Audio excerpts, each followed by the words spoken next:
مساء الخير. الحين ان شاء الله مباراة ايش؟ كأس العالم اللي هي ايران وامريكا، والقعدة هذه المباراة تكون حامية، بدها ايش؟ بدها حاجة حلوة. الحين بدي افرجيكم ايش انا عامل، حاجة تحفة مفاجأة. الحين خلونا نبدا معكم يا غوالي ان شاء الله. ايش؟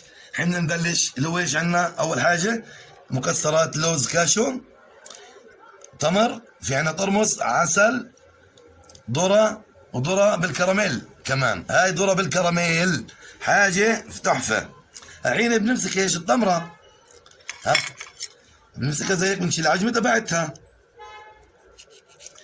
ما شاء الله ما شاء الله.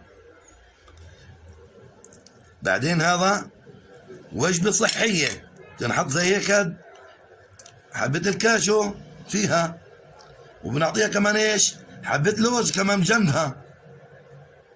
يا عيني يا عيني. والحين ايش بنقولها؟ بالعسل يابا، ها غرقها بالعسل يا حبيبي.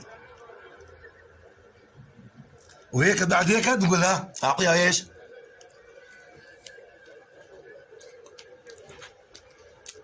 حاجة تحفة. الجو ساقع وبدها حرارة يابا، وهي اللي بتعطي.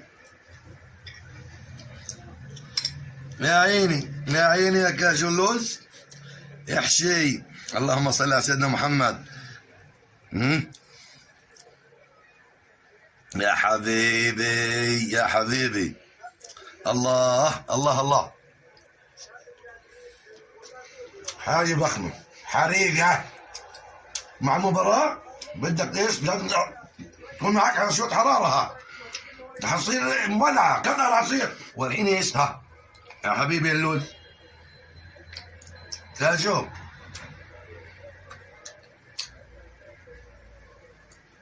ذرة في الشعر. حبيبي الله. كراميل يابا، ما خلصناش لسه في حاجة تانية معاي. اها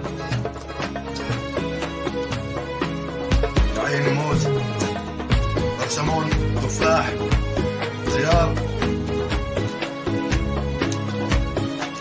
بعدين سهرة طويلة، هذول 90 دقيقة المباراة. يعني بدنا نقعد قاعدين على المباراة، احنا بدنا ننبسط. بدك ايش؟ لازم يكون ايش قدامك حاجات حلوة عشان نظبط حالك.